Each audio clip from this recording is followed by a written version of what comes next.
Hi friends, welcome back to Nisha cooking channel. ಎಲ್ಲರೂ ಹೇಗಿದ್ದೀರಾ? ಚೆನ್ನಾಗಿದ್ದೀರಾ ಅಂದ್ಕೊತಿದ್ದೀನಿ. ನಾನು ನೋಡ್ರಿ ಇವತ್ತು ನಿಮ್ಮ ಜೊತೆ ಶೇರ್ ಮಾಡ್ತಾ ಇದ್ದೀನಿ ಸೂಪರ್ ಆದಂತಹ ಎಲ್ಲದಕ್ಕೂ ಬೆಸ್ಟ್ ಕಾಂಬಿನೇಷನ್ ಆದಂತಹ ಆಲೂ ಮಸಾಲ ಕರಿನ ನಿಮ್ಮ ಜೊತೆ ಶೇರ್ ಮಾಡ್ತಾ ಇದ್ದೀನಿ. ತುಂಬ ಸಿಂಪಲ್ ಆಗಿರುವಂತಹ ರೆಸಿಪಿನ ಕ್ವಿಕ್ಕಾಗಿ ಬೇಗ ಮಾಡಿಕೊಡ್ರಿ. ಬೆಳಗ್ಗೆ ನೋಡಿರಿ ಬ್ರೇಕ್ಫಾಸ್ಟಿಗೆ ನೀವೇನಾದರೂ ಸ್ಪೆಷಲ್ ಆದಂಥ ಕರಿ ರೆಸಿಪಿ ಮಾಡಬೇಕು ಅಂದ್ಕೊಂಡ್ರೆ ಅಥವಾ ಲಂಚಿಗೆ ಮಾಡಬೇಕು ಅಂದ್ಕೊಂಡ್ರೆ ಬೆಸ್ಟ್ ಕಾಂಬಿನೇಷನ್ ನೋಡಿರಿ. ಚಪಾತಿ ಜೊತೆ, ಪೂರಿ ಜೊತೆ ಆಗಿರ್ಬೋದು, ಆಮೇಲೆ ತಂದೂರಿ ರೊಟ್ಟಿ ಎಲ್ಲದಕ್ಕೂ ಬೆಸ್ಟ್ ಕಾಂಬಿನೇಷನು. ಬಿಸಿ ಬಿಸಿ ಅನ್ನಕ್ಕೂ ತುಂಬ ಚೆನ್ನಾಗಿರುತ್ತೆ. ಈ ರೀತಿ ಒಂದು ಸರಿ ಸಿಂಪಲ್ ಆದಂಥ ಆಲೂ ಮಸಾಲ ಕರಿ ಟ್ರೈ ಮಾಡಿ ನೋಡಿರಿ. ನಾನು ಮಾಡೋ ರೀತಿ ನೀವು ಒಂದು ಸರಿ ಟ್ರೈ ಮಾಡಿ ನೋಡಿರಿ, ಹೇಗೆ ಬಂತು ಅಂತ ತಿಳಿಸಿ. ನಾನು ಮಾಡೋ ಅಡುಗೆಗಳು ನಿಮಗೆ ಇಷ್ಟ ಅನಿಸಿದರೆ ನಮ್ಮ ಚಾನಲ್ಗೆ ಸಬ್ಸ್ಕ್ರೈಬ್ ಮಾಡಿಕೊಡ್ರಿ. ಬೆಲ್ ಐಕನನ್ನು ಪ್ರೆಸ್ ಮಾಡಿ, ವಿಡಿಯೋನ ಲೈಕ್ಸ್ ಮಾಡಿರಿ, ಶೇರ್ ಮಾಡಿಕೊಡ್ರಿ. ಹಾಗಾದರೆ ನೋಡಿರಿ, ಈ ಆಲೂ ಮಸಾಲ ಕರಿಗೆ ನಾನು ಏನೇನು ಇಂಗ್ರೀಡಿಯೆಂಟ್ಸನ್ನು ಹಾಕಿ ಮಾಡ್ತಾಯಿದ್ದೀನಿ ಅಂಥೇಳಿ ತುಂಬ ಸಿಂಪಲ್ಲಾಗಿ ಮಾಡ್ತಾಯಿದ್ದೀನಿ ನೋಡಿರಿ. ಇಲ್ಲಿ 2 ಉಳ್ಳಾಗಡ್ಡಿನ ಈ ಥರ ಕಟ್ ಮಾಡಿ ತೊಗೊಳ್ರಿ. ಆಮೇಲೆ ನಾನಿಲ್ಲಿ 3 ಆಲೂಗಡ್ಡೆನ ಬಳಸ್ತಾ ಇದ್ದೀನಿ. ನೀವು ಜಾಸ್ತಿ ಇದ್ದರೆ ಜಾಸ್ತಿ ಕ್ವಾಂಟಿಟಿನಲ್ಲಿ ಮಾಡ್ಬೋದು. ಇಲ್ಲಿ 2 ದೊಡ್ಡ ಆಲೂಗಡ್ಡೆನ ಈ ಥರ ಕ್ಯೂಸ್ ರೀತಿ ಕಟ್ ಮಾಡಿಕೊಡ್ರಿ. ಸ್ವಲ್ಪ ದೊಡ್ಡ ಸೈಜಲ್ಲಿ ಮಾಡಿಕೊಡ್ರಿ, ಆವಾಗ ಕರಿ ತುಂಬ ಚೆನ್ನಾಗಿರುತ್ತೆ. ಈಗ ನೋಡಿರಿ, ಇಲ್ಲಿ ಮಸಾಲೆಗೆ ಅಂದರೆ ನಾನಿಲ್ಲಿ 2 ಟೊಮೆಟೊ ಪ್ಯೂರಿನ ಮಾಡ್ಕೊಂಬಂದಿದ್ದೆ. ಅಂದರೆ ಸ್ವಲ್ಪ ಹಸಿ ತೆಂಗಿನಕಾಯಿನೂ ಇದನ್ನು ಸಪ್ರೇಟಾಗಿ ಗ್ರೈಂಡ್ ಮಾಡ್ಕೋಬೇಕು. ಟೊಮೆಟೊ ಗ್ರೇವಿನ ಸಪ್ರೇಟಾಗಿ ಗ್ರೈಂಡ್ ಮಾಡ್ಕೋಬೇಕು ನೋಡಿರಿ. ಒಂದು 3 ಟೊಮೆಟೊ ತೊಗೊಂಡ್ರೆ ಚೆನ್ನಾಗಿರುತ್ತೆ. ಈಗ ಇಲ್ಲಿ ಪಾತ್ರೆನ ಬಿಸಿ ಮಾಡೋಕ್ಕೆ ಇಟ್ಟಿದ್ದೀನಿ. ಇದಕ್ಕೆ 2 ಸ್ಪೂನಷ್ಟು ಎಣ್ಣೆನ ಹಾಕಿ, ತುಂಬ ಚೆನ್ನಾಗಿರುತ್ತೆ. ಕಡಿಮೆ ಇಂಗ್ರೀಡಿಯೆಂಟ್ಸ್ ಬಳಸ್ಕೊಂಡ್ಬಿಟ್ಟು ಈ ಮಸಾಲ ಕರಿ ಒಂದ್ಸರಿ ಟ್ರೈ ಮಾಡಿ ನೋಡಿರಿ, ಸೂಪರಾಗಿ ಬರುತ್ತೆ, ಬೇಗ ಆಗುತ್ತೆ. ಮಧ್ಯಾಹ್ನದ ಅವಸರದಲ್ಲಿ ಈ ರೀತಿ ನೀವು ಟ್ರೈ ಮಾಡ್ಬೋದು. ಎಣ್ಣೆ ಬಿಸಿ ಆಗಲಿ ಚೆನ್ನಾಗಿ. ಎಣ್ಣೆ ಕಾದ್ಮೇಲೆ ಇದಕ್ಕೆ ಒಗ್ಗರಣೆಗೆ ನಾನಿಲ್ಲಿ 1-2 ಹಸಿಮೆಣಸನ್ನು ಹಾಕ್ತಾಯಿದ್ದೀನಿ ನೋಡಿರಿ. ಮೆಣಸಿನ್ಕಾಯಿ ಚೆನ್ನಾಗಿ ಫ್ರೈ ಆಗಲಿ, ಸಿಡಿಲಿ. ಆಮೇಲೆ ಇದಕ್ಕೆ ಸ್ವಲ್ಪ ಒಗ್ಗರಣೆಗೆ ಕರಿಬೇವು ಸೊಪ್ಪನ್ನು ಹಾಕಿ, ಈಗ ಕಟ್ ಮಾಡಿದಂತಹ ಆಲೂಗಡ್ಡೆನ ಹಾಕ್ಕೋಬೇಕು. ಫಸ್ಟು ನೀವು ಆಲೂಗಡ್ಡೆನ ಹಾಕಿ ಫ್ರೈ ಮಾಡಿಕೊಡ್ರಿ, ಯಾಕೆಂದರೆ ಆಲೂಗಡ್ಡೆ ಬೇಯೋಕ್ಕೆ ಸ್ವಲ್ಪ ಟೈಮ್ ತೊಗೊಳುತ್ತೆ. ಹಾಗಾಗಿ ಫಸ್ಟು ಆಲೂಗಡ್ಡೆನ ಹಾಕಿ ಫ್ರೈ ಮಾಡಿರಿ. ಆಲೂಗಡ್ಡೆ ಬೆಂದಮೇಲೆ ಚೆನ್ನಾಗಿ ಫ್ರೈ ಆದಮೇಲೆ ಆಮೇಲೆ ಉಳ್ಳಾಗಡ್ಡಿ ಹಾಕಿ. ಈಗ ಎಣ್ಣೆಯಲ್ಲಿ ಚೆನ್ನಾಗಿ ಆಲೂಗಡ್ಡೆನ ಫಸ್ಟು ಫ್ರೈ ಮಾಡಿಕೊಡ್ರಿ, ಯಾಕಂದರೆ ಆಲೂಗಡ್ಡೆ ಬೇಯೋಕ್ಕೆ ಸ್ವಲ್ಪ ಟೈಮ್ ತೊಗೊಳುತ್ತೆ. ಹಾಗಾಗಿ ಫಸ್ಟು ಆಲೂಗಡ್ಡೆನ ಫ್ರೈ ಮಾಡಿಕೊಡ್ರಿ. ನೋಡಿ, ಈ ಥರ ಎಣ್ಣೆಯಲ್ಲೇ ಚೆನ್ನಾಗಿ ಫಸ್ಟು ಫ್ರೈ ಮಾಡ್ಕೊಳ್ಳೋದ್ರಿಂದ ಬೇಗ ಬೇಯುತ್ತೆ, ಜಾಸ್ತಿ ಟೈಮ್ ತೊಗೊಳ್ಳೋದಿಲ್ಲ. ಈಗ 1-2 ನಿಮಿಷ ಚೆನ್ನಾಗಿ ಫ್ರೈ ಆಗಲಿ. ಇವಾಗಲೇ ಯಾವುದೇ ಮಸಾಲೆಗಳನ್ನು ಹಾಕಬೇಡಿ, ಫಸ್ಟು ಇದು ಚೆನ್ನಾಗಿಷ್ಟೇ ಫ್ರೈ ಆಗಲಿ. ನೋಡಿ, ಇಲ್ಲಿ ಚೆನ್ನಾಗಿ ಫ್ರೈ ಆಗಿದೆ, ಸಾಫ್ಟಾಗಿದೆ. ಇದಕ್ಕೆ ಇವಾಗ ಕಟ್ ಮಾಡಿದಂಥ ಉಳ್ಳಾಗಡ್ಡಿನೂ ಸಹಿತ ಹಾಕೋಣ. ನಾವು ಫಸ್ಟೇ ಉಳ್ಳಾಗಡ್ಡಿ ಹಾಕಿಬಿಟ್ರೆ ಉಳ್ಳಾಗಡ್ಡಿ ಜಾಸ್ತಿ ಓವರಾಗಿ ಬೆಂದ್ಬಿಡುತ್ತೆ, ಅಂದರೆ ಹೊತ್ತೋಗೋ ಚಾನ್ಸ್ ಇರುತ್ತೆ. ಹಾಗಾಗಿ ಫಸ್ಟು ನೀವು ಆಲೂಗಡ್ಡೆನ ಹಾಕಬೇಕು. ಈಗ ಇದಕ್ಕೆ ಸ್ವಲ್ಪ ಉಪ್ಪು ಹಾಕ್ತಾಯಿದ್ದೀನಿ ನಾನು. ಉಪ್ಪು ಹಾಕಿದರೆ ಜಲ್ದಿ ಫ್ರೈ ಆಗುತ್ತೆ. ಇನ್ನು ಈಗ 1 ನಿಮಿಷ ಹಿಂಗೆ ಬಿಟ್ಟ ಮೇಲೆ ಫ್ರೈ ಆಗೋಕ್ಕೆ ನೋಡಿರಿ, ಕಟ್ ಮಾಡಿದಂಥ ಉಳ್ಳಾಗಡ್ಡಿನ ಹಾಕ್ತಾಯಿದ್ದೀನಿ ನಾನು. ಸ್ವಲ್ಪ ಸಣ್ಣಗೆ ಕಟ್ ಮಾಡಿಕೊಡ್ರಿ, ಚೆನ್ನಾಗಿ ಫ್ರೈ ಆಗುತ್ತೆ ಬೇಗ.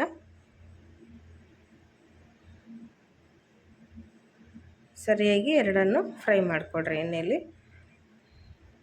ಆವಾಗ ಟೇಸ್ಟು ಚೆನ್ನಾಗಿ ಬರುತ್ತೆ ನೋಡಿರಿ. ಆಲೂಗಡ್ಡೆ ಆಲ್ರೆಡಿ ಫ್ರೈ ಆಗಿದೆ. ಈಗ ಇದನ್ನು 1 ನಿಮಿಷ ಹೀಗೆ ಬಿಡಿ. ಉಪ್ಪು ಹಾಕಿರೋದ್ರಿಂದ ಬೇಗ ಬೇಯುತ್ತೆ, ಬೇಗ ಫ್ರೈ ಆಗುತ್ತೆ ನೋಡಿರಿ. ಈಗ ಚೆನ್ನಾಗಿ ಫ್ರೈ ಆಗಿದೆ ನೋಡಿ. 2 ಉಳ್ಳಾಗಡ್ಡಿ ಸಹಿತ ಕಲರ್ ಚೇಂಜ್ ಆಗಿದೆ, ಅದು ಕೂಡ ಫ್ರೈ ಆಗಿದೆ, ನೋಡ್ತಾ ಇರ್ಬೋದು. 2 ಚೆನ್ನಾಗಿ ಫ್ರೈ ಮಾಡ್ಕೊಂಡಿದ್ವಲ್ವ. ಇವಾಗ ಮಿಕ್ಕಿದಂಥ ಪ್ರೊಸೆಸ್ನ ಮಾಡೋಣ, ಹಾಕೋಣ. ಇದಕ್ಕೆ ಏನೇನು ಇಂಗ್ರೀಡಿಯೆಂಟ್ಸನ್ನು ಹಾಕ್ತಾಯಿದ್ದೀನಿ ನೋಡ್ಕೊಡ್ರಿ, ಸ್ಕಿಪ್ ಮಾಡಿದೆ ನೋಡಿರಿ, ಆವಾಗ ನಿಮಗೆ ಗೊತ್ತಾಗುತ್ತೆ.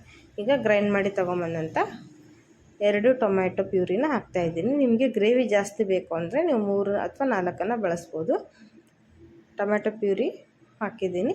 ಆಮೇಲೆ ಇದಕ್ಕೆ ಒಂದು ಸ್ಪೂನಷ್ಟು ಶುಂಠಿ ಬೆಳ್ಳುಳ್ಳಿ ಕೊತ್ತಂಬರಿ ಪೇಸ್ಟನ್ನು ಹಾಕಿದ್ದೀನಿ ನೋಡಿರಿ. ಈ ಪೇಸ್ಟ್ ಮಾಡೋದನ್ನು ಸಹಿತ ನಾನು ತೋರಿಸಿದ್ದೀನಿ ವಿಡಿಯೋಗಳಲ್ಲಿ, ನೋಡ್ಬೋದು.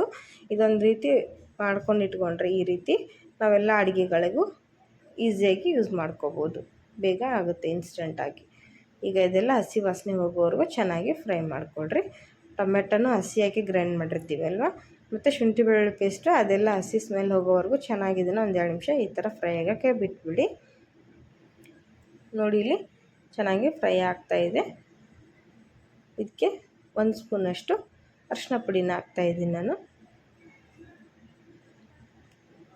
ಚೆನ್ನಾಗಿ ಒಂದ್ಸರಿ ಮಿಕ್ಸ್ ಮಾಡಿರಿ. ಆಮೇಲೆ ಖಾರದ ಪುಡಿ ಹಾಕಿ 2 ಸ್ಪೂನಷ್ಟು ಖಾರದ ಪುಡಿ ಹಾಕ್ತಾಯಿದ್ದೀನಿ ನಾನು.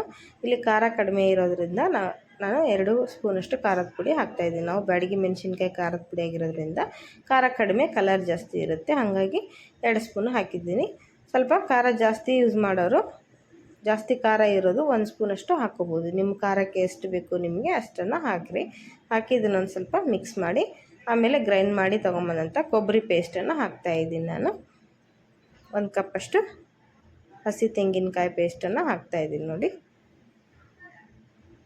ನಿಮಗೆ ಎಷ್ಟು ಗ್ರೇವಿಗೆ ಬೇಕೋ ಅಷ್ಟನ್ನು ನೀವು ಯೂಸ್ ಮಾಡ್ಬೋದು. ಥಿಕ್ನೆಸ್ ಜಾಸ್ತಿ ಬೇಕು ಅನ್ನೋರು ಜಾಸ್ತಿ ಹಾಕ್ಬೋದು. ನಾನಿಲ್ಲಿ 1 ಕಪ್ಪಷ್ಟು ತೆಂಗಿನಕಾಯಿ ಪೇಸ್ಟನ್ನು ಹಾಕಿದ್ದೀನಿ ನೋಡಿರಿ. ನೈಸಾಗಿ ಗ್ರೈಂಡ್ ಮಾಡಿ ಹಾಕಿರಿ, ಆವಾಗ ಥಿಕ್ನೆಸ್ ಚೆನ್ನಾಗಿ ಬರುತ್ತೆ. ಆಮೇಲೆ ಗ್ರೇವಿ ಕೂಡ ಸೂಪರಾಗಿರುತ್ತೆ ಟೇಸ್ಟ್ ನೋಡಿರಿ. ಈಗೆಲ್ಲದು ಹಸಿ ಸ್ಮೆಲ್ ಹೋಗೋವರೆಗೂ ಚೆನ್ನಾಗಿ ನಾವು ಅದನ್ನು ಫ್ರೈ ಮಾಡ್ಕೊಂಡಿದ್ವಿ. ಸ್ವಲ್ಪ ಲೋ ಫ್ಲೇಮ್ ಇಟ್ಕೊಂಡು ಫ್ರೈ ಮಾಡಿಕೊಡ್ರಿ. ಇಲ್ಲಿ ನಾನು 1 ಸ್ಪೂನಷ್ಟು ಗರಂ ಮಸಾಲ ಹಾಕಿದ್ದೀನಿ. ಆಮೇಲೆ 1 ಸ್ಪೂನಷ್ಟು ಧನಿಯಾ ಪೌಡ್ರನ್ನು ಹಾಕಿ ಇದನ್ನು ಚೆನ್ನಾಗಿ ಮಿಕ್ಸ್ ಮಾಡಿಕೊಡ್ರಿ. ಎರಡನ್ನೂ 1 ಸ್ಪೂನ್ ಹಾಕಿದ್ದೀನಿ. ಇಲ್ಲ ಅಂದರೆ ನೀವು 1 ಸ್ಪೂನ್ ಗರಂ ಮಸಾಲ ಬಳಸಿದ್ರು ನಡೆಯುತ್ತೆ. 2 ಹಾಕಿರಿ, ಚೆನ್ನಾಗಿರುತ್ತೆ ಟೇಸ್ಟ್ ಆವಾಗ. ಈಗ ಇದನ್ನು ಸರಿಯಾಗಿ ಒಂದ್ಸರಿ ಈ ಥರ ಮಿಕ್ಸ್ ಮಾಡಿಕೊಡ್ರಿ. ನೋಡಿರಿ, ಮಸಾಲೆಗಳು ಹೊತ್ತಿಲ್ಲ, ತುಂಬ ಚೆನ್ನಾಗಿ ಫ್ರೈ ಆಗಿದೆ. ಇವಾಗ ನಮಗೆ ಎಷ್ಟು ಗ್ರೇವಿ ಬೇಕೋ ಅಷ್ಟು ನೀರನ್ನು ನಾನಿಲ್ಲಿ ಆ್ಯಡ್ ಮಾಡ್ತಾಯಿದ್ದೀನಿ. 1 ಗ್ಲಾಸಷ್ಟು ನೀರನ್ನು ಹಾಕಿ ಇವಾಗ ಚೆನ್ನಾಗಿ ಬಾಯ್ಲ್ ಆಗೋಕ್ಕೆ ಬಿಡೋಣ. ನಿಮಗೆ ಗ್ರೇವಿ ಕ್ವಾಂಟಿಟಿ ಎಷ್ಟು ಬೇಕು ನೋಡಿರಿ, ಅಷ್ಟು ನೀರನ್ನು ನೀವು ಆ್ಯಡ್ ಮಾಡ್ಕೋಬೋದು. ತುಂಬ ನೀರಾಗಿ ಮಾಡೋಕ್ಕೆ ಹೋಗ್ಬೇಡ್ರಿ, ಸ್ವಲ್ಪ ಸೆಮಿ ಗ್ರೇವಿ ಥರ ಇರಲಿ, ತುಂಬ ಚೆನ್ನಾಗಿರುತ್ತೆ. ಅಂದರೆ ಬಿಸಿ ಅನ್ನಕ್ಕೂ ಚೆನ್ನಾಗಿರುತ್ತೆ, ಅಥವಾ ಮುದ್ದೆಗಾಗ್ಬೋದು, ಚಪಾತಿ ಎಲ್ಲದ್ರ ಜೊತೆ ಬೆಸ್ಟ್ ಕಾಂಬಿನೇಷನ್. ಇದು ಒಂದು ಮಸಾಲ ನೀವು ಮಾಡಿ ನೋಡಿರಿ, ಎಲ್ಲದಕ್ಕೂ ತುಂಬ ಚೆನ್ನಾಗಿರುತ್ತೆ. ಈಗ ನಾನಿಲ್ಲಿ 1 ಸ್ಪೂನಷ್ಟು ಕಸ್ತೂರಿ ಮೇಥಿನ ಸ್ವಲ್ಪ ಕೈಯಿಂದ ತಿಕ್ಕಿ ಹಾಕಿರಿ, ಆವಾಗ ಘಮ ತುಂಬ ಚೆನ್ನಾಗಿರುತ್ತೆ ನೋಡಿರಿ. ಕಸ್ತೂರಿ ಮೇಥಿ ಹಾಕಿಬಿಟ್ಟು ಇದನ್ನು ಮಿಕ್ಸ್ ಮಾಡಿ ಒಂದು 5 ನಿಮಿಷ ಇದನ್ನು ಚೆನ್ನಾಗಿ ಬಾಯ್ಲ್ ಆಗೋಕ್ಕೆ ಬಿಡೋಣ. ಆವಾಗ ಗ್ರೇವಿ ತುಂಬ ಚೆನ್ನಾಗಿ ಬರುತ್ತೆ. ಇವಾಗಿಷ್ಟು ನೀರಾಗಿ ಕಾಣಿಸ್ತಾ ಇದೆ.